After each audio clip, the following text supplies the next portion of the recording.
یہ کہ اللہ نے ہم کو توفیق عطا فرمائی، ہم نے پورا علم پڑھا ہے، ہم جو کشمیر احساس کمتری کا شکار ہو، ہم کچھ بھی نہیں ہیں، اللہ نے بہت نعمت سے نوازا ہے، لیکن اس نعمت کے استحضار کے معنی ہرگز یہ نہیں کہ ہم کبر میں مبتلا ہوں، بلکہ نعمت کے استحضار کے معنی یہ ہے کہ ہم ذمہ داری کو محسوس کریں۔ اور وہ ذمہ داری کیا ہے؟ ذمہ داری سیدھے یہ ہے کہ اللہ کے نبی فرما رہے ہیں علماء بارث ہیں، تو گویا ہم اس مقام پر کھڑے ہیں جس مقام پر اللہ کے نبی علیہ السلام تشریف فرما ہوتے تو اسلام کی اشاعت کا کام بھی کرتے، اسلام کی حفاظت کا کام بھی کرتے، اسلام کی تحقیق کا کام بھی کرتے، مسائل بھی سمجھاتے، نجی مجلسوں میں بھی سمجھاتے، مجلسوں میں بھی سمجھاتے۔ غرض ہے کہ ہر طرح سے نبی اپنے دین کے اس بات کا ذمہ دار ہوتا ہے۔ اللہ کے نبی علیہ السلام اپنی طرف سے ہم کو گویا اس بات کا مالی بنا رہے ہیں، اس لیے ہم جہاں رہیں گے جس ماحول میں بھی رہیں گے اس احساس کے ساتھ رہیں گے کہ میں اس خطے کے اندر دین کا ذمہ دار، کیونکہ میرا دین پڑھا جو سر یہ ذریعہ ہے۔ ترجمہ قرآن مجھ سے زیادہ بہتر کوئی نہیں کر سکتا، کیونکہ میں نے باقاعدہ مستند اساتذہ سے پڑھا ہے۔ حدیث کی تشریح مجھ سے زیادہ بہتر کوئی نہیں کر سکتا، کیونکہ میں نے باقاعدہ حدیث پڑھی۔ فقہ کے مسائل مجھ سے زیادہ بہتر کوئی نہیں، کیونکہ میں نے باقاعدہ فقہ پڑھا ہے۔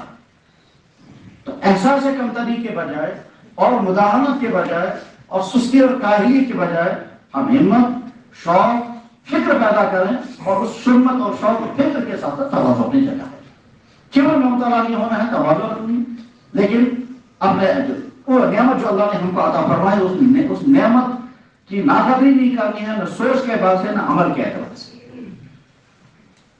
اب ہمارے خطوں پر دین کی ذمہ داری ہے، تو گویا آج کے اس عالم کو اس کو ناظرہ بھی پڑھنا ہے، اس کو حفظ بھی پڑھانا ہے، اس کو عربی بھی پڑھانی ہے، اس کو بیانات بھی کرنے ہیں، اس کو نکاح بھی پڑھانے ہیں، اس کو خطبے بھی دینے ہیں، اس کو لوگوں کے مسائل بھی حل کرنے ہیں، اس کو سیرت کے جلسوں میں بھی جانا ہے، اسلامی معاشرے کے جلسوں میں بھی جانا ہے، مدرسہ بھی چلانا ہے، چلنا بھی کرنا ہے، طلبا بھی لانے ہیں، مدرسے کے انتظامات بھی کرنے ہیں، ختم الوقت کے کام بھی کرنے ہیں۔ اس آج کے اس عالم کو ہماگیر عقلی انسان بن کر کے زندگی گزارنی ہے، تو آج کے دور میں ہم دین کا کام کر سکتے ہیں۔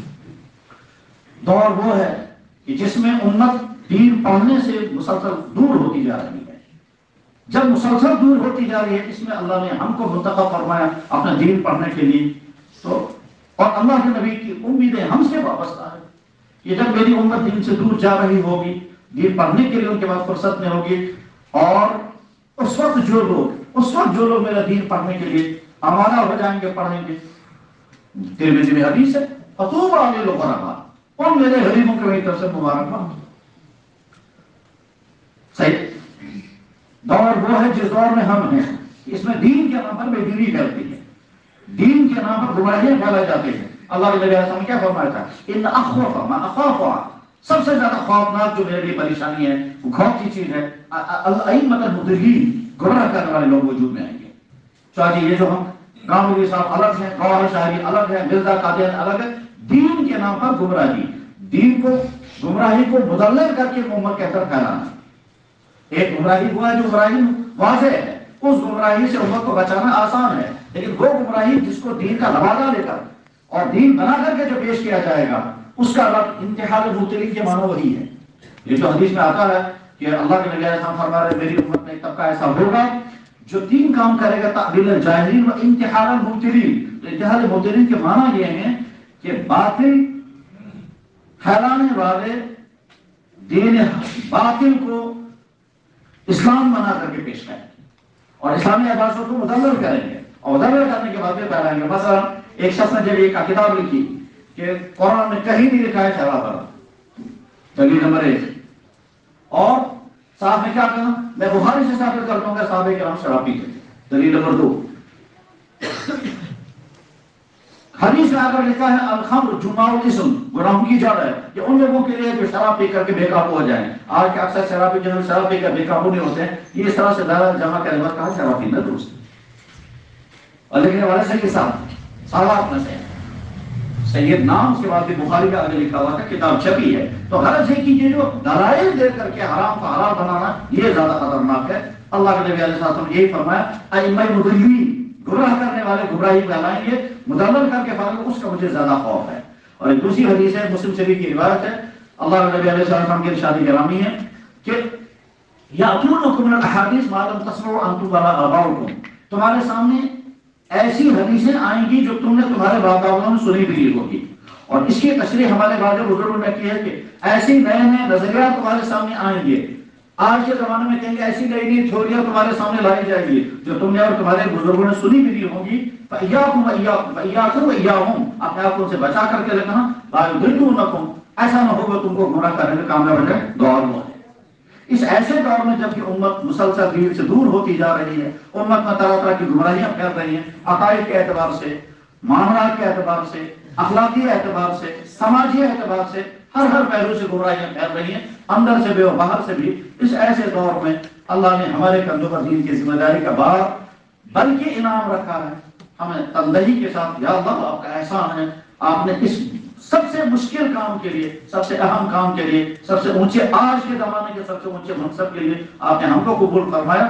اب جب اتنا بڑا احسان کیا تو یا اللہ ایمان کی قوت بھی عطا کر دیجیے, علم کا رسوم بھی نصیب ہو جائے, اعمال بھی اچھے ہو جائیں, اخلاق بھی اچھے ہوں, غیرت دینی بھی ہو, ملی حمیت بھی ہو. اور آج کے اس چاروں طرف کے گمبھیر فکری اور ایمانی اور عملی بگاڑ کے زمانے میں جیسی صلاحیتیں ہونی چاہیے وہ صلاحیتیں یا اللہ عطا فرما دے تاکہ ہم ہر کام کر سکیں. اللہ اس ایسے دور میں کام کرنے کے لیے فتن ایک نہیں فتنوں کی برسات ہے. اور یہ تو اللہ کے نبی نے فرمایا پیشن گوئی اور وہ پوری ہونی. منکرین حدیث کے متعلق اللہ کے نبی نے پیشن گوئی فرمائی پوری ہو رہی ہے. یہ جو یاد ہے گاؤں نہیں پاکستان کی کوئی کسی علاقے کے ہیں ککو شاہ استاد کا سمے نام ہے یا ککے شاہ. وہ ککے شاہ آگے چل کر کے پھر پہلے شفیق بن گیا, پھر آپ اس کے بعد جاوید بن گیا, پھر وہ جاوید احمد بن گیا, پھر گامدی بن گیا. ٹھیک نہ مستند عالم ہے لیکن وہ چونکہ حراموں کو حلال کر دیتا ہے اسے لوگ اس کے پیچھے دوڑ رہے ہیں. اس لیے نہیں کہ اس نے کوئی نئی تحقیقات پیش کی ہے لیکن خون کھولنے لگتا ہے جب وہ سنتا ہے. مثلا میں نے خود اس کی کلی سنی ہے, اس نے کہا غار ہرا کا واقعہ تو افسانہ ہے. لکھا تھا بخاری کی روایت ہے کہ بخاری میں وہ ہے وہ زہری بہت بڑا کذاب انسان ہے. یہ کہاں سے لیا اس نے؟ مستشرقین سے. مستشرقین کی بنیادی سی بات کسی طرح سے احادیث کی بنیادیں ہل جائیں اور انہیں نشانہ بنا رکھا ہے امام زہری کو جو علم حدیث کا مجھے مدون اول ہے. تو کام کے ساتھ انہیں کی بولی بات اپنا کون سا علم ہے اس کے پاس؟ وہ تو قرآن بھی صحیح پڑھ نہیں سکتا, جس کی عبارت صحیح نہیں ہے, عربی صحیح پڑھ نہیں سکتا ہے, لیکن ان کی بات سن کر کے کہتا ہے صاحب غار ہرا جو ہے افسانہ ہے جو لوسی کا اسی کرتے ہیں. تو غرض یہ کہ منکرین حدیث کے متعلق اللہ کے نبی نے جو فرمایا وہ سامنے آ رہا ہے. جھوٹے مدعیان نبوت کے متعلق اللہ کے نبی نے فرمایا وہ سامنے آ رہا ہے. لوگ مہدی بنتے رہیں گے, قسم قسم کے مہدی, ایک مہدی نہیں ہے. جون پور میں بھی ایک مہدی تھے, حیدرآباد میں بھی ایک مہدی تھے. کچھ مہدیوں کا تذکرہ آپ نے ابھی سنا. یہ جو گوہر شاہ نام کا کوئی شخص ہے ان پڑھے محض جس کا جملہ اردو بھی صحیح طور پڑھ نہیں پاتا, چند آدمی سے مل کر کے کتابیں لکھوائی ہیں, روحانی سفر اور فلاں سفر اور اول درجے کے بدکردار لوگ جن کی اس میں جملے میں آپ نے ابھی سنا کہ مستانی کے ساتھ راتیں گزارتا تھا, تو کوئی عیاش عورت تھی اس کے ساتھ راتیں گزارتا تھا. تو اب ہمارے تمام علماء نے اس کے بارے میں لکھا یہ کافر ہیں, اس کے ماننے والے بھی کافر. فتنوں کا دور ہے. اس فتنوں کے دور میں ہمارے کندھوں پر ذمہ داری ہے تو نمبر 1 ہم کو فکر مند رہنا ہے. جہاں بھی رہیں فکر مندی ہر وقت, اور ایمانی فکر مندی. اور ایمانی فکر مندی کے لیے حساس رہنا ہے. یہ حساس ہونے کی علامت ہے کہ آپ کے سامنے فوٹو دکھایا جا رہا ہے. کیا صاحب ایک ایمان والی خاتون کس طرح سے کفر کا وہ کام کر رہی ہے جس کے بعد اس کا ایمان ہی باقی نہیں رہا.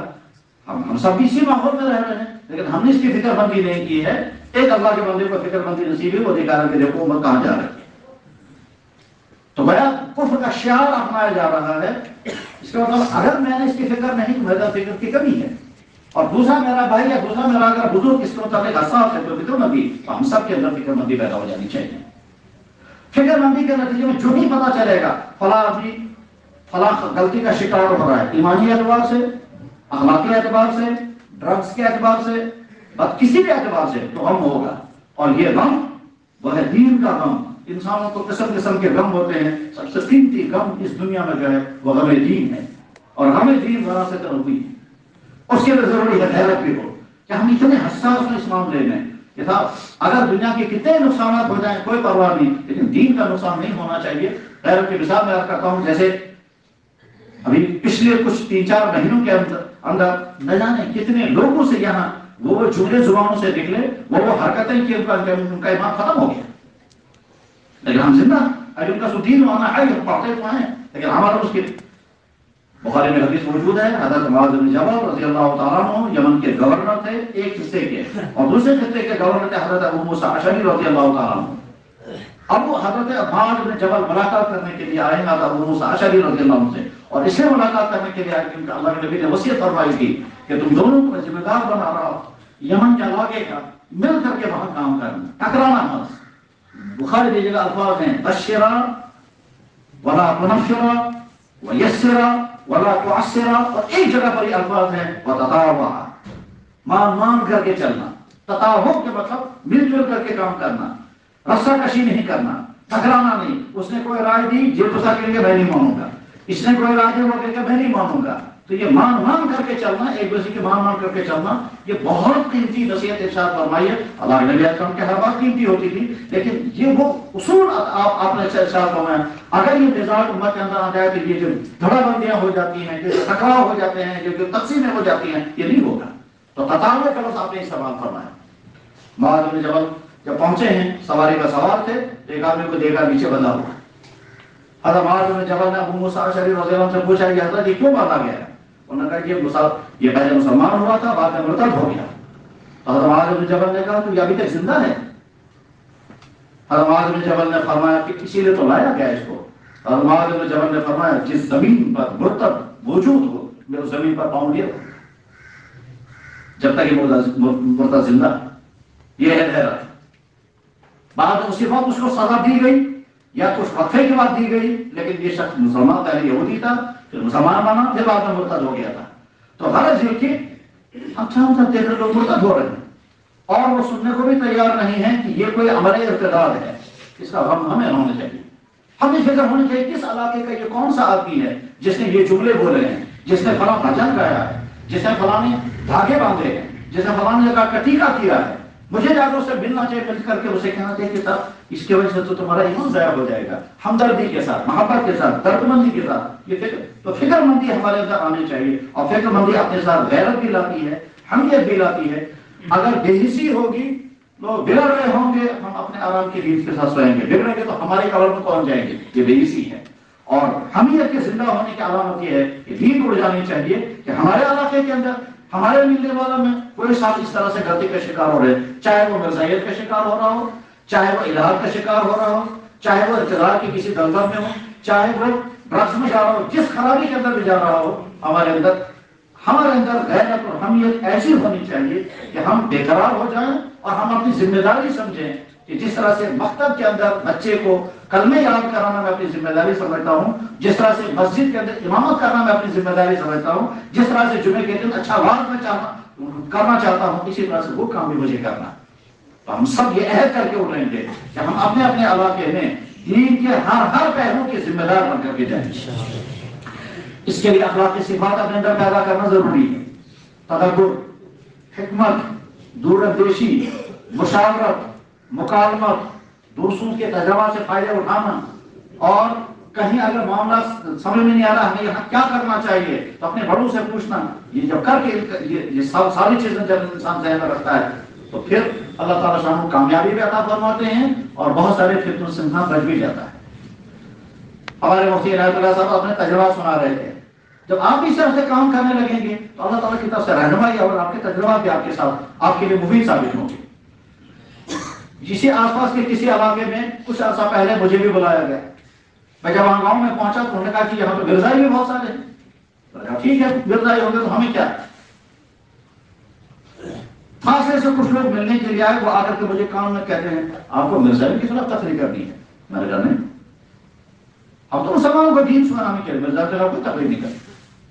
وہ خوش ہو گیا، تو مجھے شک ہو گیا کہ شاید انہیں کا بھیجا ہوا آدمی تھا بہرحال، لیکن بولنا تو ہے۔ تو جو بیان کرنا تھا اصلاحی بیان وہ بیان کیا۔ جمعے کے بعد غیر کر کے کہا دیکھو ہم مسلمان ہیں، مسلمان کچھ عقائد کو ماننے والا ہوتا ہے، ہم اللہ کی ذات کے بارے میں عقیدہ توحید، اللہ کے نبی کے بارے میں عقیدہ ختم نبوت، اللہ کے نبی نے یہ عقائد، اس کے بعد پھر حضرت عیسیٰ علیہ السلام کے متعلق جتنی احادیث اللہ کے نبی علیہ السلام کی بیان کرتا ہے وہ ساری حدیثیں سنائیں۔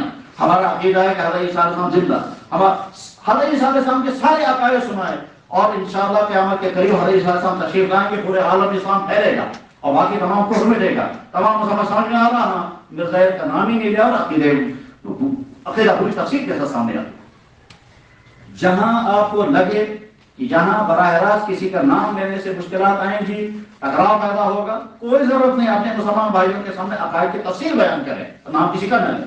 اور جب نام کسی کا ملے عقیدہ جب بار بار بیان کر، ہمارا عقیدہ ہے حضرت عیسیٰ آسمانوں پر زندہ ہے، ہمارا عقیدہ ہے، حدیثیں 100 ہیں، اور وہ حدیثیں چند سنا کر کے پھر کہیں کہ فلاں جگہ پر حدیث ہے، اللہ کے نبی علیہ السلام نے فرمایا حضرت عیسیٰ علیہ السلام بیت المقدس دمشق کے فلانی مسجد کے مشرقی مینارے پر اتریں گے اور اس طرح سے اتریں. عقیدے کو مثبت انداز سے بیان کریں، اعتراض کرنے والا آپ کے خلاف اعتراض نہیں کرے گا. اور اس لیے یہ خاص طور پر یہ بات سمجھائی جا رہی ہے کہ ہاں جس خطے میں ہم رہتے ہیں اس خطے میں نزاکتیں بہت ہیں، اس نزدیکی میں افراد قسم کے ہیں، اس خطے میں نہ جانے کون کون طبقے آپ کرا تو پوچھیں گے آپ نے یہ کیوں بات اٹھائی اور کس کی رسی کس کے ہاتھ میں ہے، یہ سمجھنا آسان نہیں ہے. اس لیے ہمیں اپنی بات مثبت انداز میں کہنی ہے. ایک اہم ترین بات ہمیشہ ذہن میں رکھیں، اور اگر یہ قابو میں آ گئی تو بہت سارے فتنوں سے بچ جائیں گے. ہمارا کام ہے بیان دین، ہمارا کام نفاذ دین نہیں ہے. مثلا ہم نے بیان کیا بھائیوں فلاں طبقے کے ساتھ ہم اپنے رشتے نہیں کر سکتے، فلاں طبقے کے ساتھ ہمارا اٹھنا بیٹھنا نہیں ہوگا، ان کے شادیوں میں ہم نہیں جائیں گے، ان کے فنکشنوں میں ہم نہیں جائیں گے، ان کے اداروں میں ہم نہیں جائیں گے، وہ ہمارے گھروں میں نہیں آئیں گے. یہ ہم نے بیان کیا. اس کے بعد کچھ لوگ نہیں رک رہے ہیں تو لوگ آ کر کہیں گے جناب آپ نے بیان کیا تھا وہ نہیں رک رہا ہے. اس وقت کہیں گے ہم بھی مانیں گے، ہم دیکھ لیں گے کیوں نہیں رکتا. جواب ہے ہماری ذمہ داری ختم ہو چکی ہے. ہم نے بیان کر دیا، اس کے بعد کون عمل کرتا ہے کون نہیں کرتا ہے اس کی ذمہ داری ہمارے نہیں ہے. کچھ مسائل ایسے آپ کے سامنے آئیں گے جن مسائل کا گھٹٹ جواب دینا مشکل ہے. مطلب فرض کیجئے ایک آدمی آپ سے کہتا ہے کہ جناب میرے گھر میں کوئی بیمار ہے اور دلزائیوں کا کوئی ڈاکٹر ہے، کیا ہم وہ ڈاکٹر کے پاس جا سکتے ہیں، اسے دوائی دے سکتے ہیں، ٹیسٹ انہیں کا ہوتا ہے ہم جا سکتے ہیں، جی علاقے میں ٹیچر انہیں کا اس کے پاس ہم جا سکتے ہیں، دکان میں ان کے ہاں سامان ملتا ہے باقی دکانوں میں سامان اسے خرید سکتے ہیں یا نہیں. تو اگر آپ کہیں گے خرید سکتے ہیں کوئی حرج نہیں تو غیر دلزائیوں کے ساتھ تعلق جڑ رہا ہے. اور اگر آپ کہیں گے بالکل حرام ہے منع ہے بالکل نہیں تو ہو سکتا ہے کہ آپ کو کہہ کر خرید دیجیے. جب باقی غیر مسلموں سے باقی ایمان سے محروم انسانوں سے جب مال خریدنے میں کوئی مزاحمت ہے ان سے مال خریدنے میں کیا مزاحمت ہے، آپ پریشان ہو جائیں گے. یہ کہیں تو مشکل، یہ کہیں تو مشکل. اس طرح کے موقع پر کیا کرنا ہوتا ہے میں بس مثال پر عرض کرتا ہوں.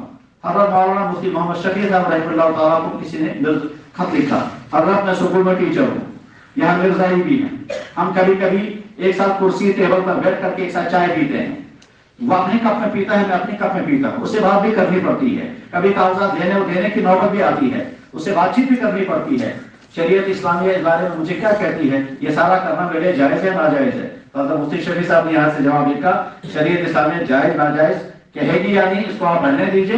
آپ اس کا آپ یہ سوچیں کہ قیامت کے دن اللہ کے نبی جب آپ سے فرمائیں گے کہ جس شخص نے میری نبوت کا تاج چھیننے کی کوشش کی تھی تو اس کے ساتھ چائے پی رہا تھا، تجھے کیا دوستی اس کے ساتھ تھی. اس سوال کا جواب تلاش کر لیجیے، اس سوال کا جواب لے کر کے آ جانا بس. اب انہوں نے نہاں کہا نہ کہا لیکن ایک ایسی ایمان افروز بات کہی کہ اگر اس کے اندر ایمان کے رمق ہوگی تو بہت اس طرح کے مرحلوں پر بڑی حکمت اپنانے کی ضرورت ہوتی ہے. وہاں کیا کریں، آپ مسئلہ بیان کر آپ نے مسجد میں اعلان کر دیا فلاں طبقے کے ساتھ ہمارا ہے، اس کے بعد کچھ لوگ نہیں رک رہے ہیں. ہماری ذمہ داری نہیں کہ ہم جا کر کے لڑیں، ہماری ذمہ داری نہیں کہ ہم ایک ایسا طریقہ اختیار کریں کہ کل کو اعتراض کرنے والے اعتراض کریں گے اور اعتراض کرنے والا ایک طبقہ نہیں ہوگا، اپنے مسلمان بھائی ہوں گے، اپنے بھائیوں کی طرف سے اعتراض آئے گا کہ آپ نے فتنہ اٹھایا. امت ایمانی دینی اعتبار سے کمزور ہے. اس کمزوری کا نتیجہ کیا ہے، اگر کوئی گمراہی کی بات پھیلائے گا تو اس کو لوگ کہیں گے سارے ان کے شور سب کچھ سننا چاہیے، اور جب آپ تردید کرنے آئیں گے تو آپ کو فوراً کہیں گے تو شروع کیجیے. تردید کرتے ہوئے یہ بھی سمجھنا ضروری ہے کہ جس چیز کی ہم تردید کر رہے ہیں وہ کس درجے کی غلطی ہے. ہمارے اس وقت کے بڑے بزرگوں میں حضرت مولانا تقی صاحب اللہ تعالیٰ اس طرح کے تمام ہمارے اکابر کا سایہ بہت دیر تک ہمارے ضرورت قائم رکھے. کچھ اکابر شان ہوتے ہیں اہل حق کے لیے. مولانا نے خود اپنا واقعہ بیان فرمایا، کہتا ہے میں نے کتاب لکھی تھی کسی طبقے کے خلاف اور اس میں خود تیز و تند جملے بھی لکھے تھے. اس میں بہت مزیدار تنزیں بھی کی تھی اور مزیدار طنز کرتے ہوئے دل میں تسکین ہوتی ہے، خوشی ہوتی ہے، میں نے ایسی چوٹ ماری ہے کہ اس کو اس کے ناک کے باہر نکل جائیں گے اور میری تسکین ہوگی. کہتے ہیں میں نے وہ کتاب جو ہے ابا جان کو سنانی شروع کی. ابا جان سنتے رہے. جب کتاب ختم ہو گئی تو ابا جان نے کہا مولوی تقی تم نے کتاب تو بہت اچھی لکھی ہے، یہ بتاؤ اس کتاب کا مقصد اس کی اذیت رسانی ہے یا اس کی اصلاح ہے؟ چلو جی اصلاح، کہنے لگے اس سے اصلاح ہو جائے گی جو تم طنز سے کرو. کہتا اسی وقت میں نے کتاب واپس لی اور ساری باتیں واپس. پھر حضرت فرما رہے ہیں تنزیہ جملوں میں میرے جذبات کی تسکین تو تھی مگر اس کی اصلاح بھی ہو سکتی، لیکن اس کی اصلاح کے لیے مجھے نرم زبان اختیار کرنی تھی مگر میرے جذبات کی تسکین نہیں ہو سکتی تھی. آپ کے سامنے کوئی مسئلہ آئے گا، اس مسئلے میں ایک راستہ آپ ہوگا، آپ کے جذبات کی تسکین ہوگی. مثلا آپ نے سنا اس علاقے میں فلانا ملک فلانا جو ہے وہ گمراہ آ گیا ہے. اب ایک طریقہ یہ ہے کہ آپ مسجد میں دھواں دار تقریر اس کے خلاف کریں، آپ کے جذبات کی تسکین ہوگی کہ میں نے میدان سار کر لیا مگر ہو سکتا ہے وہ آپ سے دور ہو جائے گا. اور اس کے مقابلے میں اگر آپ اس سے ملاقات کریں گے اور ملاقات کرنے کے بعد نرمی سے اسے سمجھائیں کہ ہم نے سنا تمہارے اندر تم اس چیز کو مان رہے ہو، ہمدردی محبت کے ساتھ سمجھائیں گے تو ٹھیک سمجھ جائے. اور اگر وہ نہیں سمجھتا ہے تو اس کو موقع دیں کہ اور سوچو تم اور نرمی سے، لیکن یہاں سے پوری تیاری کر کے جانا. جس مسئلے پر بات کرنی ہوتی ہے اس مسئلے میں کبھی نامکمل تیاری کر کے نہیں جانا چاہیے. یہ بہت بڑی نادانی ہے. اور نامکمل تیاری کر کے اگر جائیں گے معلومات صحیح نہیں ہوں گے جب آپ وہاں بات کریں گے، اور اگر کسی کا لاجواب ہوگا تو ہر موضوع کہ ان کے پاس تو علم ہی نہیں ہے تو وہ اپنے ذمہ پر اور پختہ ہو جائے گا. ہم جب کہتے ہیں حکمت، یہ حکمت اللہ کے خاص عطا ہوتی ہے. کس موقع پر کیا رویہ اختیار کرنا ہے، وہ مفید رویہ اللہ تعالیٰ شان و ذہن میں ڈال دے، اسی نام حکمت. ایک دفعہ کپواڑہ کے علاقے سے ایک امام صاحب نے مجھے فون کیا، میں سے نظر رہا کہ جی یہاں یونیورسٹی سے لڑکا آیا ہے، وہ کہتا ہے میں ملحد بن گیا ہوں، میں نہیں مانتا اسلام، میں اتھیسٹ بن گیا ہوں. تو میں نے کہا یہاں سے کیا کر سکتے ہیں، لیکن اس سے تم فون نمبر لے کے بات کراؤ. چنانچہ جمعے کے بعد اسے فون کیا، میں مجھے وہ لڑکا، اور میں نے کہا میں نہیں اب مانتا اسلام. میں نے کہا بہت اچھا، تم کون سے گاؤں کے ہو، میں وہیں آؤں گا اور جامع مسجد میں اعلان کروں گا فلاں لڑکا مرتد ہو گیا ہے اور وہ اتھیسٹ بن گیا ہے. اس کے والدین کو یہ کہیں گے اسے گھر سے باہر نکال دو اور لوگوں میں اعلان کر دیں کہ اس کو رشتہ دیں. کہ ایسی غلطی ادھر نہیں آنا، ایسی بات مت کرنا، یہ تو بہت بڑی مشکل ہو جائے گی میرے لیے. میں نے کہا بس اتنا ہی تھا تمہارا، حالانکہ کرنا نہیں تھا یہ، لیکن یہ ایک تدبیر ہوئی جس کے بعد اسے گھٹنے وہی ٹوٹ گئے. کل یہ کرنا ہوگا اور کبھی اسے بات کرنی ہوگی. اس بات کرنے کے لیے ان کی بیماریاں سمجھنی ہیں، اور اگر بیماری ہم نہیں سمجھ پا رہے ہیں، ان کے دراز نہیں سمجھ پا رہے ہیں تو اس پر بات نہیں کرنی ہوتی ہے تب تک جب تک تیاری نہ کی جائے. حضرات ہم جس دور میں زندگی گزار رہے ہیں اس میں ارتداد کی لہریں ہیں اور ایک طرف سے نہیں، وہ مختلف جہتوں سے آ رہی ہیں. اس میں شرک کے راستے سے بھی ارتداد آ رہا ہے. ادھر سے امت مسلمہ بہت زیادہ کمزور ہے. ہمارے قریب کے عزیزوں میں ہیں یا ساتھیوں میں ہیں مفتی ذوالفقار، اور انہوں نے مجھے فون کر کے کہا کہ ہمارے علاقے سے ایک اچھے خاندان کی بلکہ پیروں کے خاندان کے لڑکے تو الحمد للہ ہندو بن کر کے ہندو کے ساتھ چلے گئے اور کورٹ میں جب اعلان کیا میں اپنی مرضی سے ہندو مذہب قبول کر لوں. کہا اس کے والد تو ہے نہیں، والدہ اور ماموں اور چچا جو ہے وہ واپس آ گئے. تو دور وہ ہے. اس ایسی صورتحال کے اندر ہمیں سمجھنا ہے کہ ارتداد کہاں سے آ رہا ہے. جدید تعلیم کے راستے سے بھی ارتداد آ رہا ہے. یہاں کا جو خاص ماحول کے نتیجے میں خاص دن آئیں گے، دنوں میں کچھ فنکشنیں ہوں گی، یا ان فنکشنوں میں ایسی چیزیں کرائیں گے یہاں کے لوگوں سے جو ارتداد کے دائرے میں آ جائیں گے. اس وقت ہم کو بہت سمجھداری کے ساتھ اس سلسلے میں سمجھانا ہے کہ لوگوں دیکھو اسلام بہت قیمتی چیز ہے اور بہت نازک بھی ہے. کچھ چیزیں ایسی ہیں جن کے کرنے کی وجہ سے آدمی کا ایمان ختم ہو جاتا ہے، لیکن وہ پہلے سے لوگوں کو بتا کر اس کے بعد جس کا ایمان بچے گا تو ٹھیک، اور اگر کوئی اپنی ایمان کو نہیں بچا پاتا ہے ہم اتنے ہی تک کے مکلف اور ذمہ دار ہیں. ایسا نہ ہو کہ آپ نام لے کر اور اتنا واضح الفاظ استعمال کر کے گفتگو کریں کہ کل کو کوئی آدمی آ کر آپ پر اعتراض کرے گا کہ تم نے یہ مسئلہ کیوں اٹھایا اور ویسے بھی کیوں اٹھایا. تو بہت احتیاط کی ضرورت ہے، الفاظ میں توڑ کر کے بولنے ہوتے ہیں. آج کے میں جو فتنے ہیں وہ فتنے عقائد کے اعتبار سے بھی ہیں اور ادھر سے معاملات کے اعتبار سے. مثلا جہاں کی نئی نسل بڑی تیزی کے ساتھ منشیات کے شکار ہو رہی ہے. اب کون لوگ ان کو منشیات کی طرف کھینچ رہے ہیں، ہو سکتا ہے وہ ہوتا ہے لوگوں کا صرف مالی مفاد ہوگا، ہم اپنے پیسے کما لیں گے، اور یا ہو سکتا ہے دوسرے کچھ راستے بھی ہو سکتے ہیں. ہمارا کام ہے لوگوں کو سمجھانا اس منشیات یا منشیات کے قبیل کی دوسری چیزیں، مثلا یہاں تیزی کے ساتھ فیشن، یہاں ایسے فیسٹیول کرائے جاتے ہیں جس کی وجہ سے لڑکے اور لڑکے جو ہیں وہ آپس میں مل جل کر ایسے رہنے لگے کہ ان کی حیا ختم ہو جائے، ان کی عصمتیں لٹ جائیں، اور اس کے بعد پاردامن، جب پاردامن انسان نہیں رہتا ہے اس کی غیرت بالکل ختم ہو جاتی ہے، اس کے بعد وہ کسی کام کا نہیں رہتا، کم سے کم دین کے کسی کام کا نہیں رہتا، اس پر بھی ہمیں محنت کرنی۔ یہ جو چاروں طرف سے یہ ہیں، اخلاقی اعتبار سے بھی، عقائد کے اعتبار سے بھی، ان تمام کی محنت ہمیں ہی کرنی ہے۔ اس کے لیے جو رابطے کی طرف سے جو پروگرام دیا جاتا ہے اصلاح معاشرہ، اس اصلاح معاشرہ کے عنوانات الگ الگ بنا کر کے پھر کام کرنا ہوگا، اور ساتھ میں ہر مدرسہ اپنے ساتھ مکاتب کھڑے کرے۔ مکاتب بہترین ذریعہ ہے اس وقت نئی نسل کے بچانے کا، ورنہ یہ نئی نسل ان کے گھروں میں دینی تعلیم نہیں، ان کے سلیبس میں دین نہیں ہوگا، بلکہ ایسا ہوگا کہ ان کے سلیبس میں کلم کلا شرک پڑھایا جائے گا، سلم صلاح شرک کرایا جائے گا، عنوان اس کا کچھ اور ہوگا شرک۔ ورزش کے نام پر وہ چیزیں کرائی جائیں گی جسے ایمان ختم ہوگا، آرٹ کے نام پر وہ چیزیں کرائی جائیں گی جسے ایمان ختم ہوگا، اور پڑھانے والا یہی کا استاد ہوگا۔ اور چونکہ یہاں کی ایمانی سطح بڑی کمزور ہے، اگر استاد سے کہیں گے بھائی یہ تو کفر کی بات ہے آپ مت پڑھیں، وہ کہیں گا مشکل سے مجھے اپنے روزگار کو بچانا ہے، آپ اپنے دل کو نہیں رکھیں۔ میرے پاس ایک صاحب آئے، انہوں نے کہا کہ میں فلاں ادارے میں ملازمت کر رہا ہوں، اس ادارے میں ملازمت کے دوران مجھے یہ کرنا پڑتا ہے، یہ کرنا پڑتا ہے، یہ کرنا، تو میں نے کہا ان تمام چیزوں سے ایمان ختم ہو جاتا ہے۔ کہنے لگے میں تو انکار کر ہی نہیں سکتا، اگر میں گھر والوں سے کہوں گا میں یہ ملازمت چھوڑ دوں گا تو گھر والے میرے مخالف ہو جائیں گے، وہ یہ کہیں گے بڑی مشکل سے تم کو ملازمت ملی ہے، اب تم کو دین میں بیچ میں کیوں لایا؟ گویا روزانہ اسے صریحاً شرک کرنا پڑ رہا ہے، صریحاً کفر کرنا پڑتا ہے، اور کر رہا ہے ملازمت۔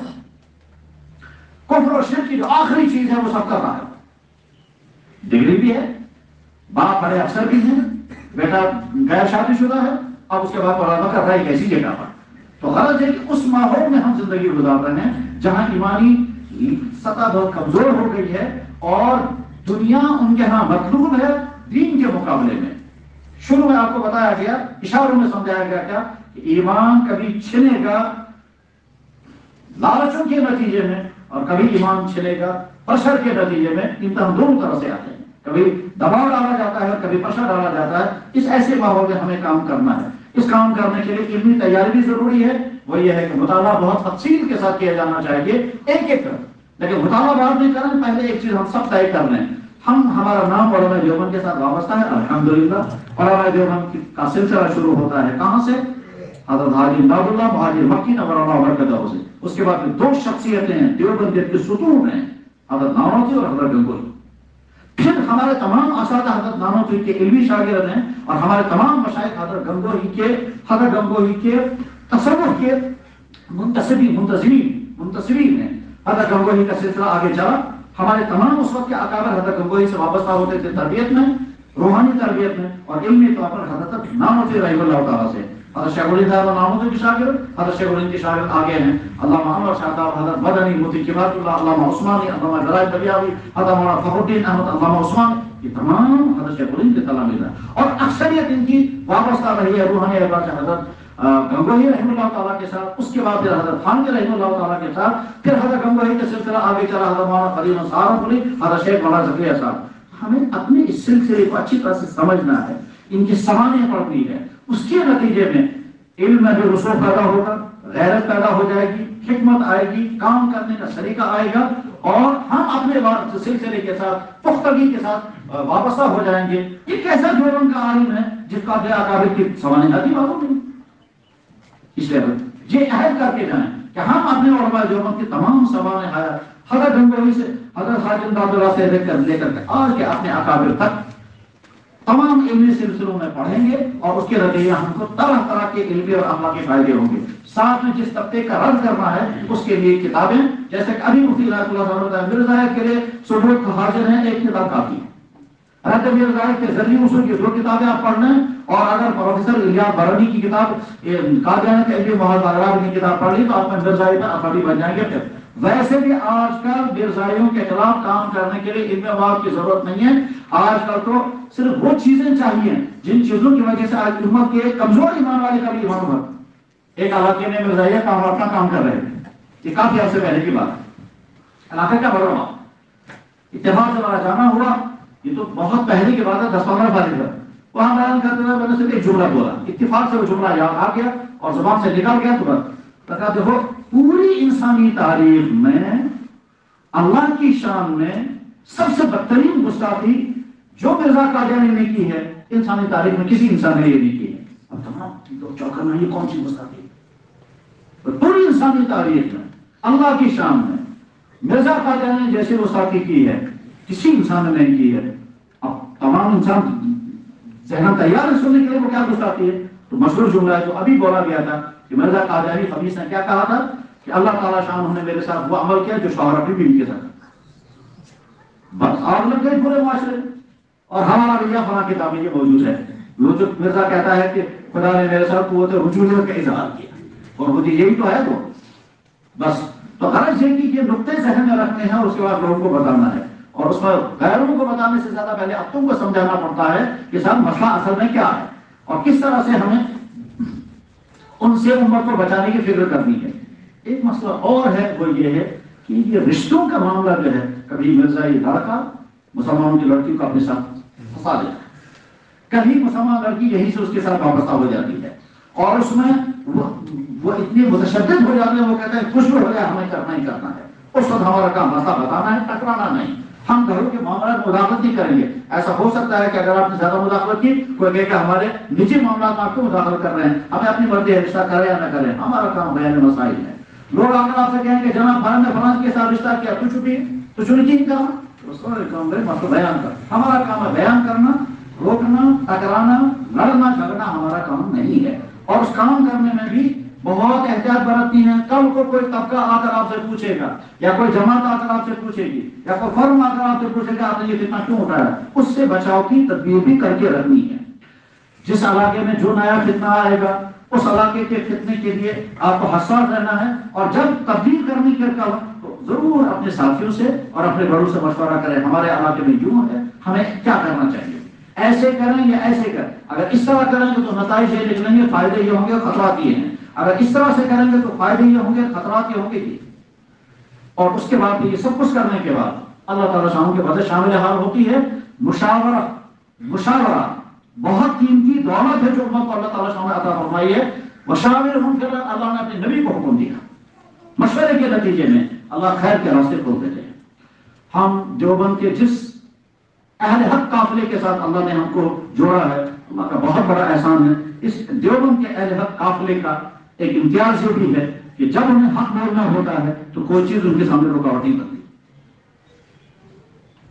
حضرت مجدد الفسانی نور اللہ مرکزہ کے خیالات میں تھوڑا سا افراط و تفریط محسوس کی حضرت شیخ عبدالحق محدث دہلوی نے فوراً انہیں فتویٰ لکھا، اور حضرت مجدد الفسانی رحمہ اللہ نے رجوع کیا۔ اس کے بعد حضرت شیخ عبدالحق محدث نے اپنا فتویٰ واپس لیا۔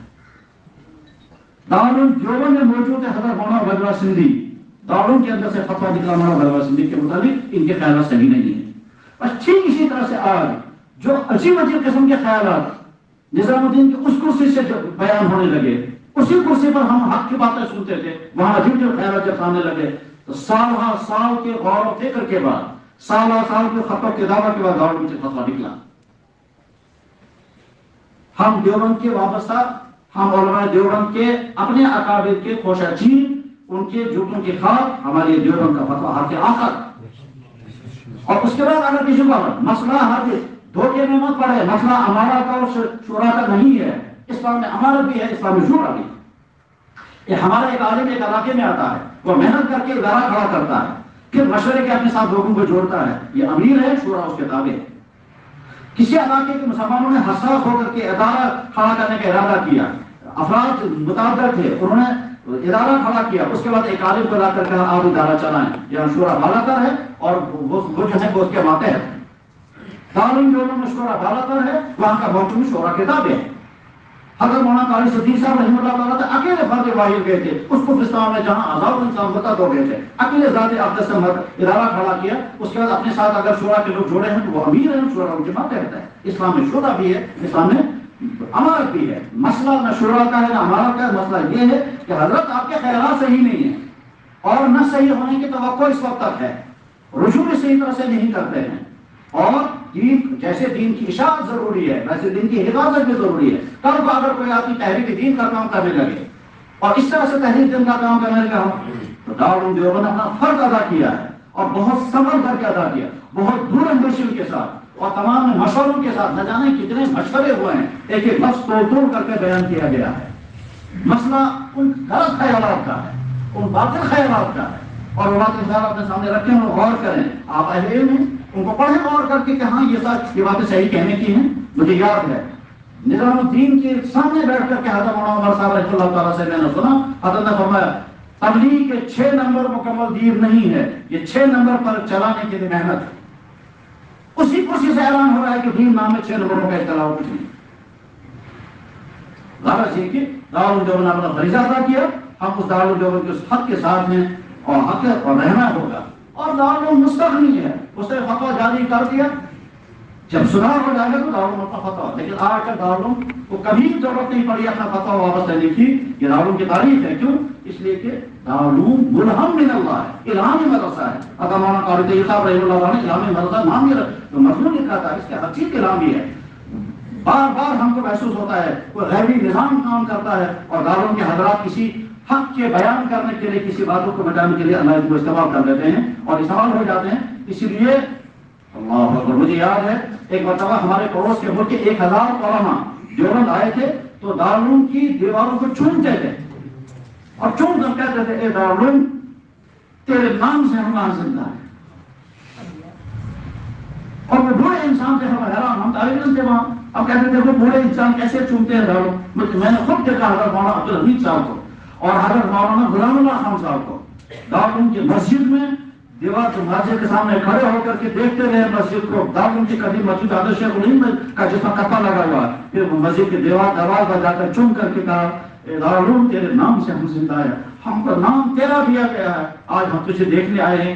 علامہ انور شاہ صاحب کے بعد آج میں پہلی مرتبہ جو دیکھنے کے لیے آیا، اسی دیوبند کے ساتھ ہم زندہ ہیں، وہی ہماری پہچان ہے، وہی ہمارا تعارف ہے۔ اللہ پر ہمیں قائم و دائم رکھے، اور جو دیوبند کا مزاج ہے اسی دیوبند کے مزاج کے مطابق آج کے دور میں ہمیں اپنے اپنے خطوں میں دین کی خدمت کرنے کی توفیق عطا فرمائے، وہ علم عطا فرمائے جو مطلوب ہے، وہ صفات ہمارے اندر پیدا ہو جو مطلوب ہیں، اور وہ صلاحیتیں عطا فرمائے جو مطلوب ہیں۔ وآخر دعوانا الحمدللہ رب العالمین برحمتک یا